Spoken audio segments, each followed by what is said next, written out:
வணக்கம். வணக்கம் ஐயா. வணக்கம் ஐயா. கேக்குதா? சரியா கேக்குதா?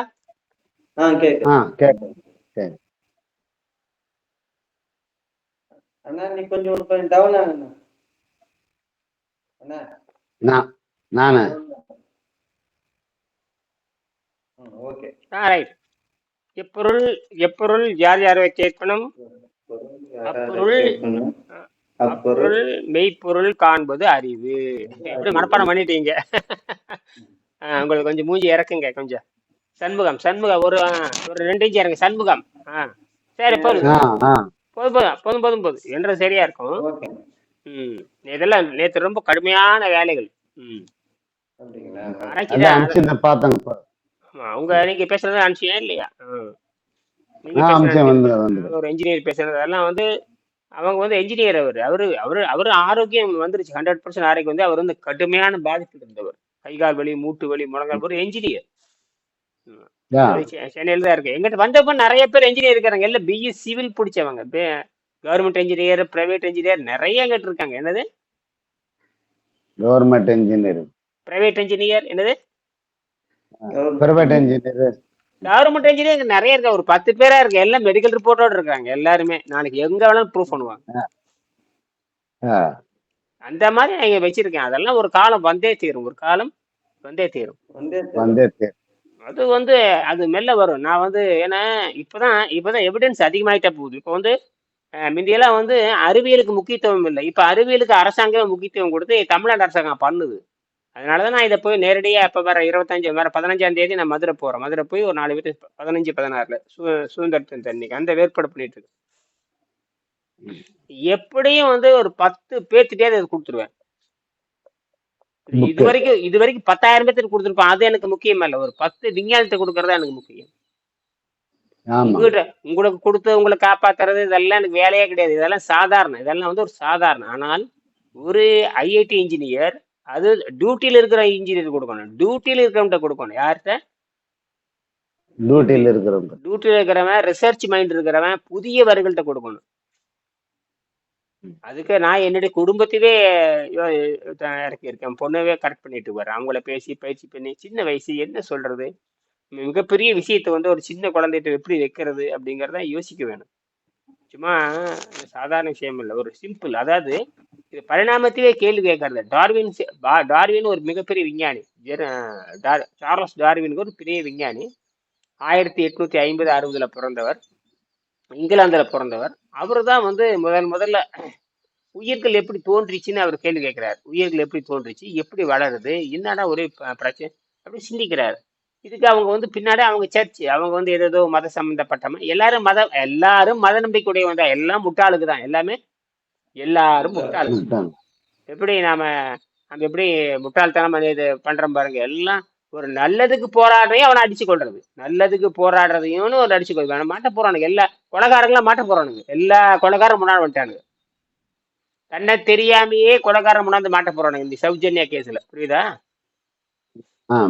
ஒரு 10, 15 பேர் ரவுடி அவனுங்களே மாட்டிக்கிட்டானுங்க. அவனுங்களே வந்து தன்னை வெளிப்படுத்திட்டானுங்க.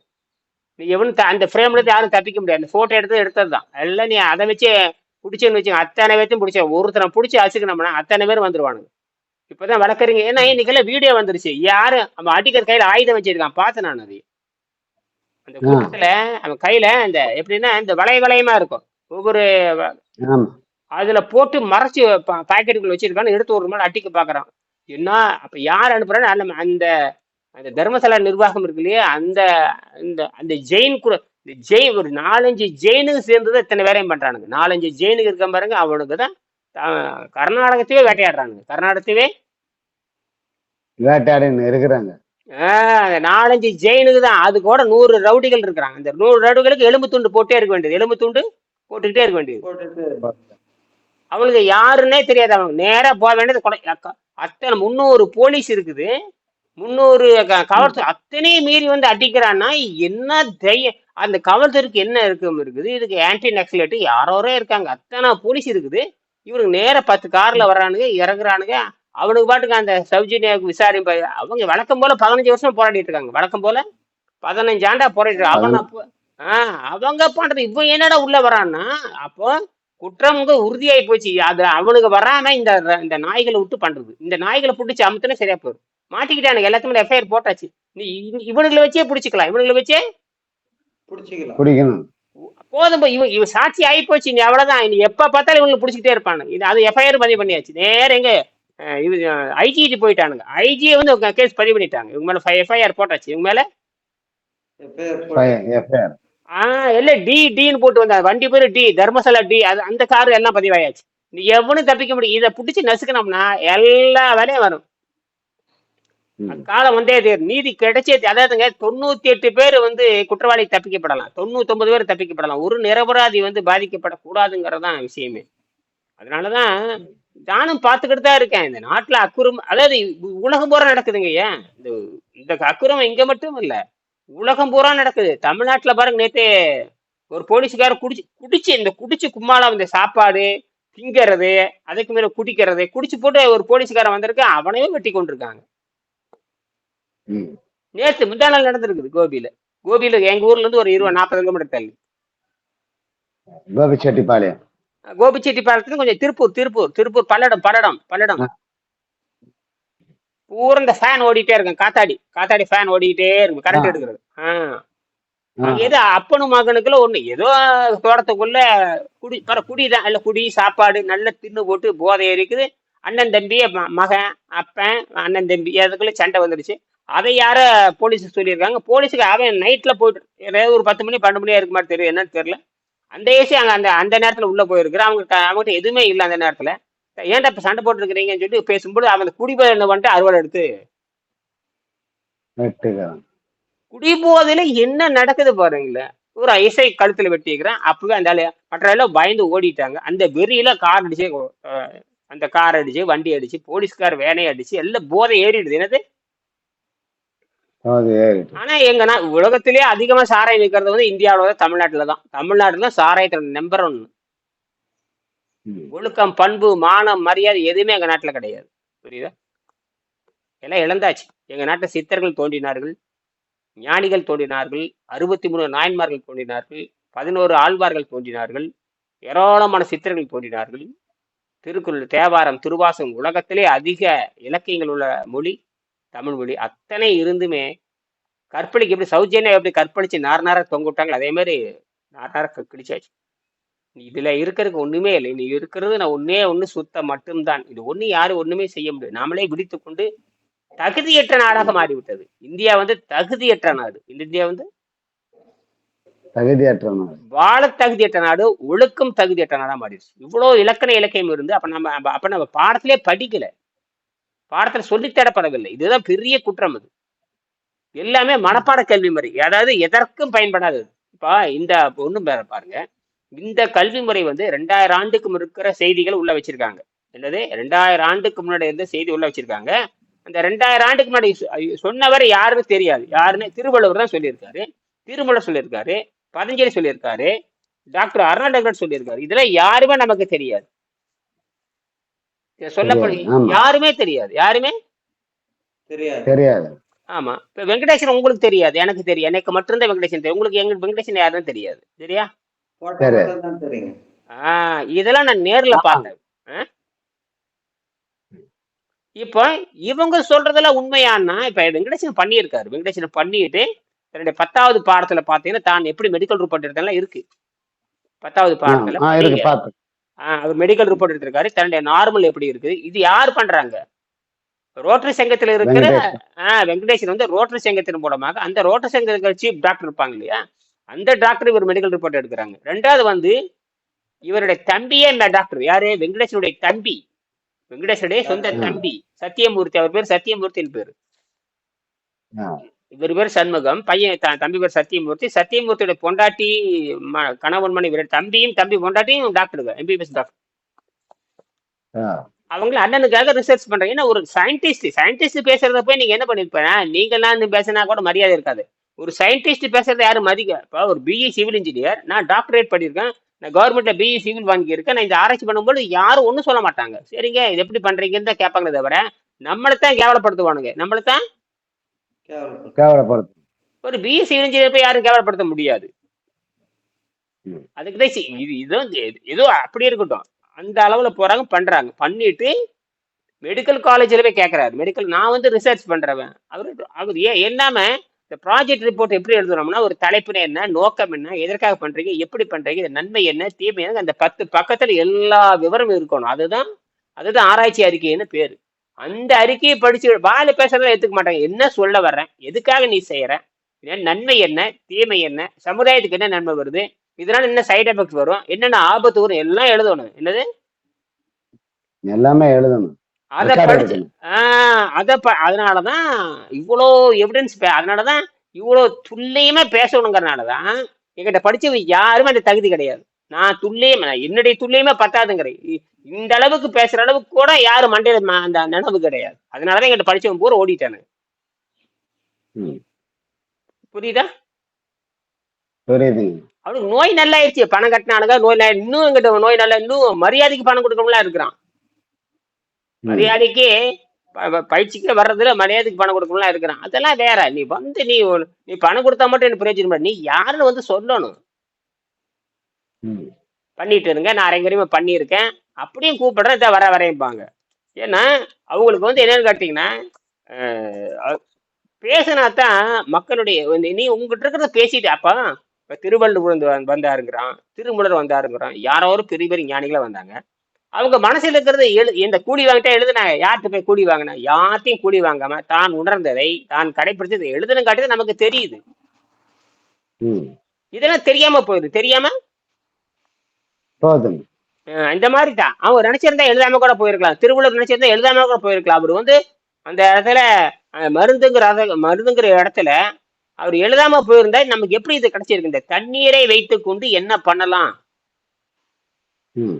இது வரைக்கும் தெரியலையே. காலையில பல்லு வடிச்சோம், காப்பி தான் குடிக்கிறோம். இது தண்ணியை வந்து மருந்து மாதிரி அருந்தோணுங்கிறது யாருமே சொல்லி தெரியலையே. தண்ணியே மருந்து மாதிரி அதுதான் யாரும் சொல்லி தரணும். எவ்வளவுமே கிடையாது. 2000 வருஷம் எவனும் சொல்லி தரல. 2000 ஆண்டுகள்லாம் அது சாதாரண விஷயமா? ம்.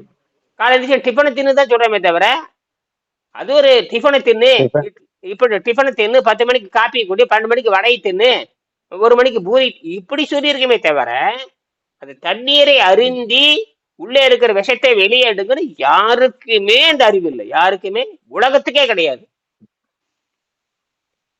திருவள்ளுவர் சொல்லு. இப்ப இங்கிலீஷ்ல எல்லாம் பிரிண்ட் பண்ணிட்டாங்கன்னு சொல்றாருங்களா? நிஜம் தானங்க ஐயா? இங்கிலீஷ்ல வந்து எப்படி நான் என்ன பண்ணிருக்கேன்னா, இதை அப்படியே டிரான்ஸ்லேட் பண்ணி பிடிஎஃப் வச்சிருக்கேன்.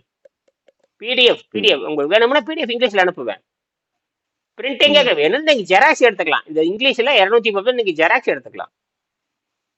இல்ல திருக்குறள்ல வந்து திருவள்ளுவர் திருக்குறள்ல வந்துட்டு அது அது அது 100 மொழியில் இருக்குங்க. உலகத்துல ஜெர்மன் எல்லா அது 100 மொழியில கிட்டத்தட்ட ஏறத்தாழ 75-80 மொழியில மொழிபெயர்த்திருக்காங்க. உலக புகழ் பெற்ற மொழி. அவங்களுக்கு அர்த்தம் புரியாது இல்லைங்களா? அதுதான் விஷயம், அர்த்தம் புரியாது. இப்போ இது அர்த்தம் புரியாது. இப்ப நான் கன்னடத்துல இந்த புத்தகத்தை கன்னடத்துல மொழிபெயர்த்தலாம், சும்மா படிப்பானதே தவிர என்ன அர்த்தம் எவனுக்கும் புரியாது. மாட்டிக்கிட்டீங்க, எல்லாரும் வசமா மாட்டியாச்சு. நீ கன்னடத்திலேயே பேசினாலும், கன்னடத்துல வந்து இருக்கிற கன்னட இலக்கியம் படிச்சு கொண்டு கொடுத்தாலும் இது என்ன சொல்றானே தெரியாது. இந்த 230 பக்கத்தையும் 220 பக்கம் 230 பக்கத்தையும் கன்னடத்துல அப்படியே மொழிபெயர்த்து அவன்கிட்ட கொடுத்தோம்னா, அவன் கன்னட இலக்கியவாதியா இருந்தாலும் புரிந்து கொள்ள முடியாது. ஏன்னா அவ்வளவு நுட்பமான செய்திகள் இருக்கு. ஏன்னா இந்த உயிரை எதிர்த்து உயிரவே கேள்வி கேட்கறதுங்க. என்ன வெங்காயத்துக்கு என்ன உயிர் எனக்கு வந்திருக்கு, சரி இந்த உயிர் வந்து நோய்வாய்ப்பட்டு சாகுது, எதுக்கு இந்த பனிஷ்மெண்ட் எனக்கு கொடுக்குற? அப்ப எனக்கு உயிர் வந்திருக்கு, நோய்வாய் இல்லாம சாகணும். எனக்கு நோய்வாய்ப்பட்டு சாக வைக்கிற, பசி வைக்கிற, ருசியை வச்சிருக்கிற, மயக்கத்தை வச்சிருக்கிற, எல்லாத்தையும் மேல தேவையில்லாம என்னை மயக்கம் பண்ணி எனக்கு சித்திரவதை பண்றே தவிர என்னை வந்து எதுக்கு உயிர் வரணும், எதுக்கு உயிர் போகணும்? இது என்ன ரொம்ப சித்திரவதையா இருக்கு. பேச மண்ணு மாதிரி கல்லு மாதிரி இருந்துட்டு போயிருக்கலாம்ல. அதுதாங்க கேள்வி. ஏன்னா இயற்கை வந்து எல்லாமே படைச்சுக்கிறேன். எதுக்கு படைச்சேன், எதுக்காக படிச்சேன்? எல்லா உணவும் எதுக்கு படிச்சேன்? பழம் காய் கனி எதுக்காக படிச்சேன்? அது சாப்பிட சொல்றேன். சாப்பிட்டு ஏன் எனக்கு நோய் வருது? இயற்கையை சாப்பிட்டு எனக்கு ஏன் நோய் வரணும்? ஏன் நோய் வரணும்?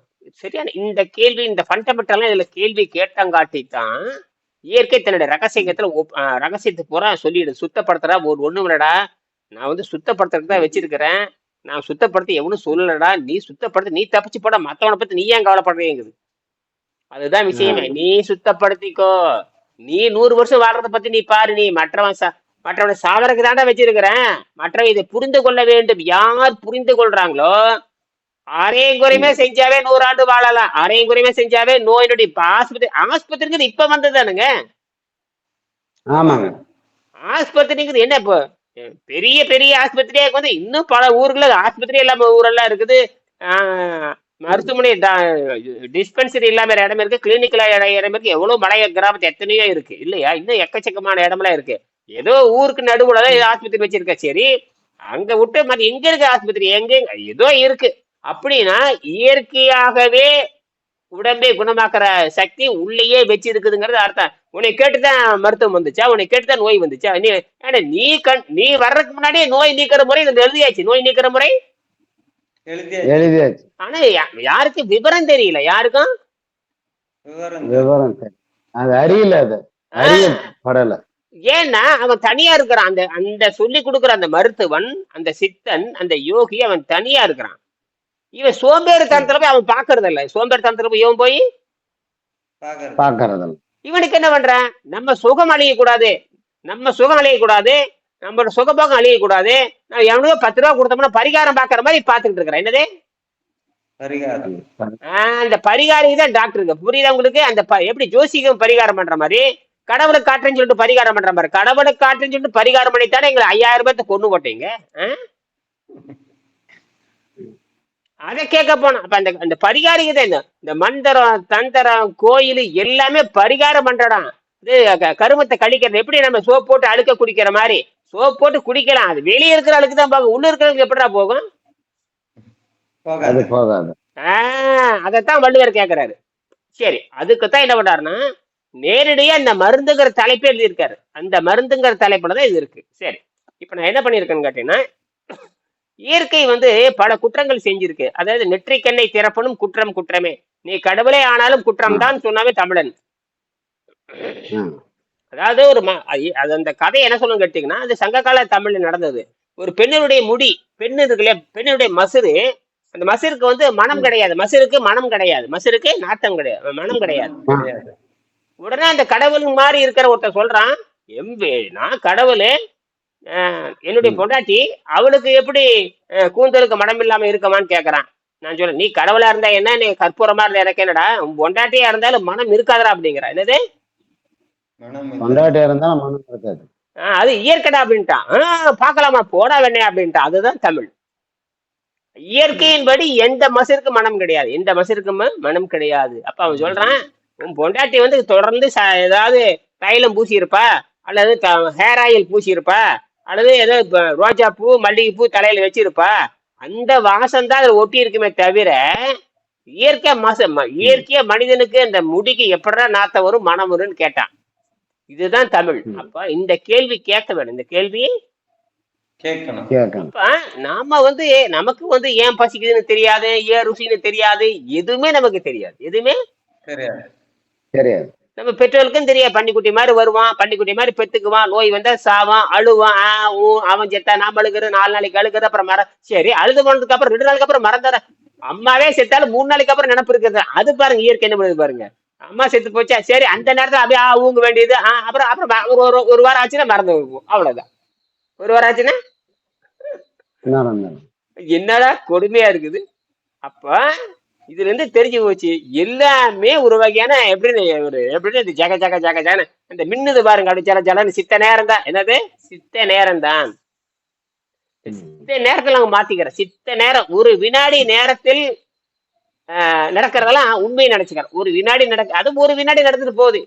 இப்ப யாரு செத்தாலுமே அந்த 2 நிமிஷத்தை பதட்டமா இருக்கேன், அப்புறம் போக பதட்டம் குறைஞ்சு போயிடும், போக பதட்டம் குறைஞ்சிடும். இப்ப ஆரம்பத்துல இப்ப நாம வந்து இப்ப அதிசயமே கிடையாது. இப்ப இருக்கிற உண்மைகளை தான் நீங்க புரிஞ்சுக்கிறீங்க. இப்ப அதிசயம் ஆரம்பத்துல அது அதிசயமா இருந்திருக்கலாம், ஒரு 6 மாசத்துக்கு உங்களுக்கு அதிசயமா இருந்திருக்கலாம், போன வருஷம் உங்களுக்கு அதிசயமா இருந்திருக்கலாம். இப்போ இது இருக்கிற உண்மையை அறியறத உங்க வேற, அதிசயமா பேசல, அது ஒண்ணுமே இல்ல. இது இருக்கிற உண்மை என்ன, இருக்கிற உண்மை அறியாம இது வரைக்கும் செலவு பண்ணியிருக்கிறோம். உண்மை அறியாம லட்சக்கணக்கில் செலவு பண்ணியிருக்கிறோம். உண்மை அறியாமையே லட்சக்கணக்கில் செலவு பண்ணி வீணா போனவன். இப்ப நம்ம என்ன பண்றேன், குறைந்த செலவில் உண்மை அறிவதற்கு முயற்சி பண்றோம். சரியா? அப்படித்தான் இது. அப்ப அதான் விஷயம். அப்ப இந்த என்ன பண்ணு கேட்டீங்கன்னா, அந்த ஜீரண நீர்னா என்ன? இப்போ உதாரணத்துக்கு ஒருத்தன் வந்து உணவு பழக்கத்துல இருக்கிறான். உணவு பழக்கம் ஒருத்தர் இருக்கான், யாரு வேணா இருக்கலாம். ஒரு உணவு பழக்கத்தில் இருக்கிறான். இப்ப இந்த உணவு பழக்கத்தினால ரத்தம் கெட்டு போகிறது, உணவு பழக்கத்தினால பெருங்குடல் கெட்டு போகிறது என்று எந்த புத்தகத்திலையும் கிடையாது. எந்த புத்தகத்திலையும் இல்ல கிடையாது. ஆனா இதுல சொல்லப்பட்டிருக்கிறது. எல்லா வகை நல்லா புரிஞ்சுக்கணும். எல்லா வகை உணவுகளுமே ஏதோ ஒரு வகையில் ரத்தத்தையும் பெருங்குடலையும் கெடுக்கிறது. அப்படின்னா சரி, நல்லா புரிஞ்சுக்கணும். எல்லா வகை உணவுகளுமே பூமியில இருக்கிற எல்லா வகை உணவு, காய், கீரை, கனி, பழங்கள், மனுஷன் கண்டுபிடிச்சது, இன்னும் நாளைக்கு கண்டுபிடிக்க முடியும், எல்லா வகை உணவுகளுமே ஏதோ ஒரு வகையில் என்னது, ஏதோ ஒரு வகையில பிளட் டேமேஜ் பண்ணுது. ஏதோ ஒரு வகையில ரத்தம் டேமேஜ் பண்ணுது, பெருங்குடலை டேமேஜ் பண்ணுது. நீ டீ குடிச்சா என்ன, காபி குடிச்சா என்ன, ஜூஸ், ஏதோ ஒரு வகையில் அந்த கெமிக்கல் வந்து பாதிக்குது.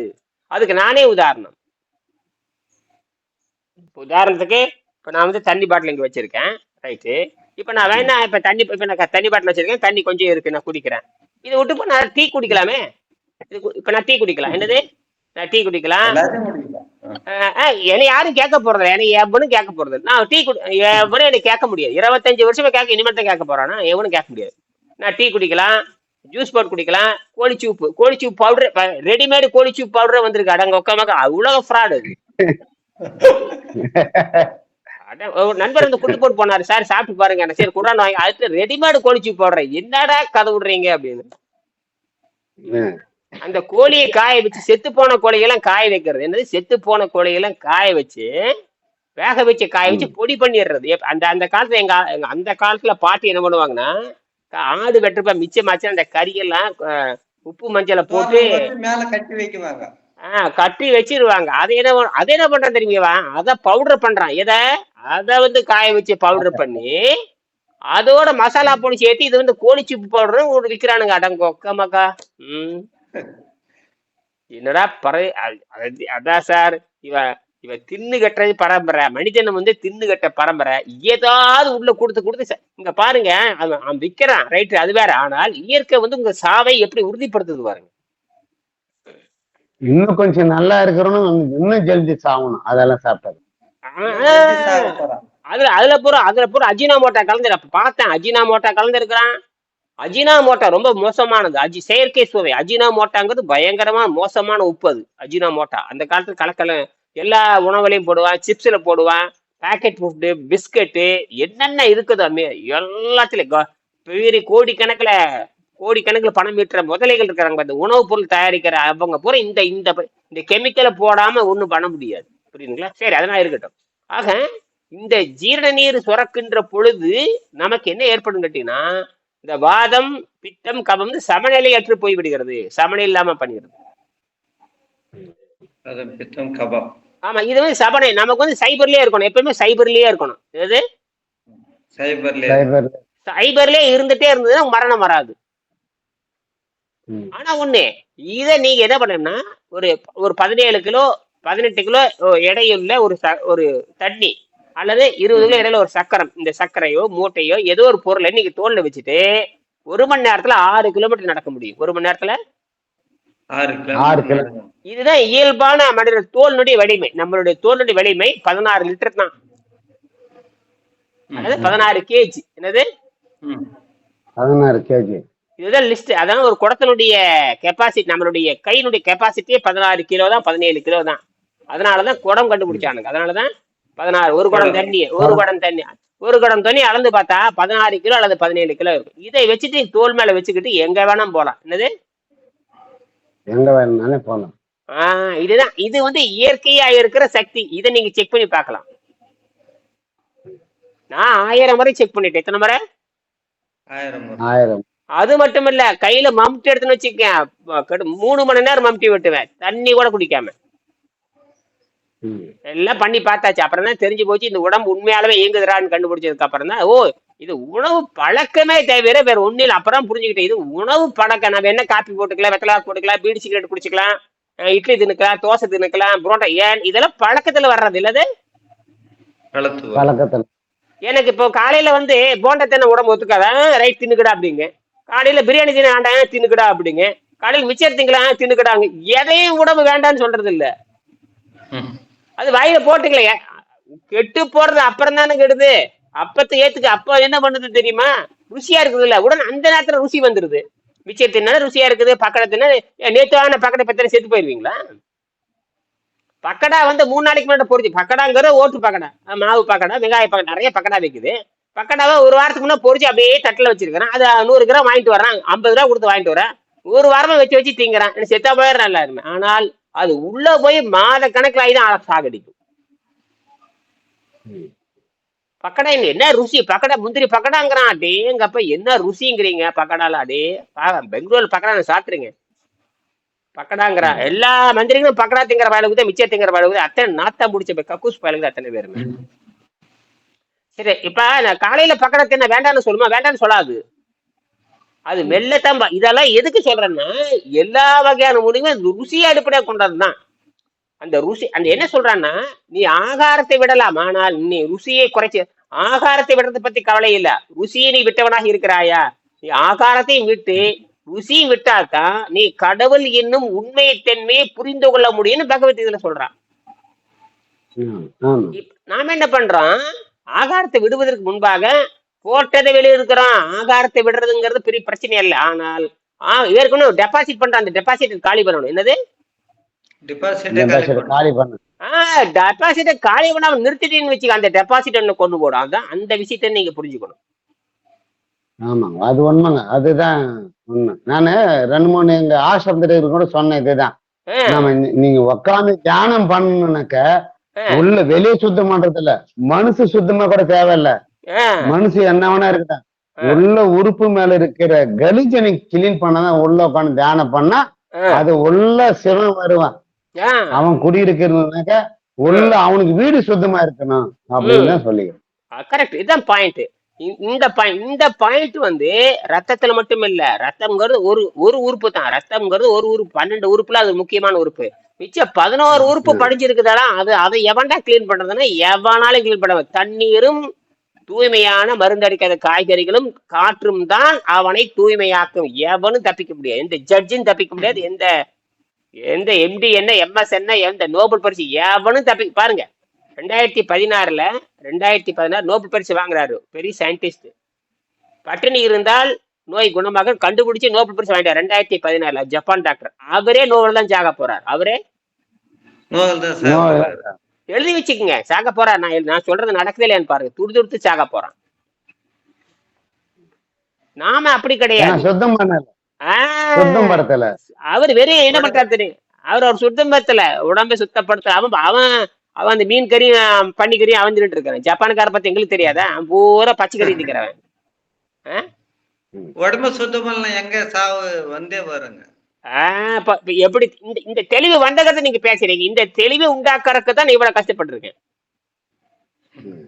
எவனா இருந்தாலும் உடம்பை சுத்தப்படுத்த 12 அடுக்கையும் சுத்தப்படுத்தி ஆகணும். என்னது 12 அடுக்கு சுத்தப்படுத்த சயின்டிபிக்கலா வெள்ளைக்காரன் 11 அடுக்கு தான் சொல்றான். 11 அடுக்கு தான் கரெக்டா சொல்றான். நாம் சொல்றது 12 நரம்பு துணுக்கல். அது சம்பந்தமே இருக்காது. ஒய்ஃபை மாதிரி வேலை செய்யும். ஒய்ஃபை அவனுங்க அதெல்லாம் உனக்கு தெரியாதுடா முண்டம். அந்த ரெக்கார்டு நீ 1வது ஸ்டெப், 2வது ஸ்டெப், 3வது ஸ்டெப், 4வது அடுக்கு, 5வது அடுக்கு கிளீன் பண்றப்ப நீ பாஸ் மார்க் வாங்கிட்டே போயிருப்ப. நீ அதெல்லாம் பாஸ் மார்க் போட்டுரும். அதை படப்படப்படன்னு நீ விடுதலை பெறவனுக்கு எதுக்குங்க மரணம் கொடுக்குது? நீ உடனே உடனே டிவியில பாத்திர வேணும், பழச்சாறு சாப்பிட்டா நல்லா போகும். மசுறு ஒரு மயிறு நல்லா ஆகாது. அப்புறம் செத்து போயிட்டான் வெங்காயம். அப்புறம் சாப்பிடறவன் சாகிறது இல்லையா? பழச்சாறு சாப்பிட்டா செத்து போறான், ரைட் ஒத்துக்கிறான்ப்பா. அப்புறம் இட்லி திங்கிறவனும் சாகாம இருக்கிறானா? அறிவட்ட முண்டாங்களா?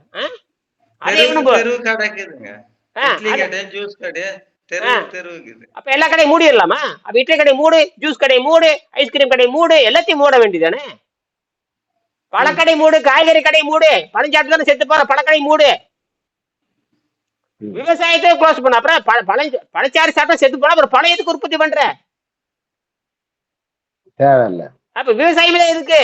விவசாயத்தை மூடு என்னது விவசாயத்தை மூடு. விவசாயம் பணம் எங்க இருந்து வருது? விவசாயம் தான் இருப்ப. விவசாயம் என்னடா ஒரு தப்புக்கு இவ்வளவு பிரச்சனை வருது. அதெல்லாம் ஏன் சாப்பிட்டான் உடனே அதை போட்டு பழச்சாறு சாப்பிட்டு செத்து போயிட்டான், காய்கறி சாப்பிட்டு செத்து போயிட்டான், தண்ணி குடி அப்புறம் உனக்கு தண்ணியை உற்பத்தி பண்ணாத.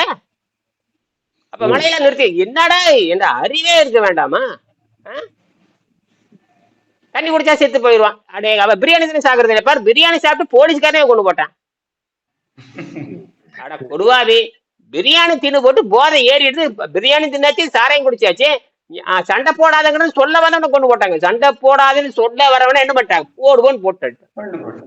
அடுத்த நாள் காலையில் போலீஸ் என்ன படிச்ச நேரம் துப்பாக்கி அவன் கொண்டே போட்டாங்க. இப்ப பாருங்க கோர்ட்டு மில்ல நீதி அப்பவே அப்படியே அவன் கூட்டிட்டு வந்து அப்பவே என்கவுண்டர். அவன் என்னது என்கவுண்டர். என்கவுண்டர் 27 மணி அவனை சுட்டு கொலை பண்ணாச்சு. சுட்டு கொலை பண்ணி. நீ பாரு, இதுதான் தமிழ்நாடு. இதுதான் தமிழ்நாடு. என்ன மானம் கட்ட தமிழ்நாடு. இங்க ஒருத்தர போலீஸ்காரன் அடிச்சு கொண்டு இருக்கான். ஒரு போலீஸ்காரன் சேர்ந்து 5-6 பேர் சேர்ந்து அடிச்சு கொண்டு இருக்காங்க. அவனுக்கு இன்னும் நீதி கிடைக்கல. அவனுக்கு யாரு அவனுக்கு பணம் கொடுக்கல யாருமே. இந்த செத்து போன இந்த போலீஸ்காரனுக்கு உடனே அரசாங்கம் தூக்கி பணம் கொடுக்குது. கேள்வியே எல்லாம் பணம் கொடுக்குது. அவனை கேட்டானா? அது நீ உன்னுடைய உன்னுடைய உன்னுடைய ஆளு நீ வந்து அரசாங்க உத்தியோகம் கட்டி நீ கொடுக்குற. அப்ப இங்க அதே அரசாங்கம் தான் ஒருத்தர் அடிச்சே கொலை செஞ்சிருக்குது.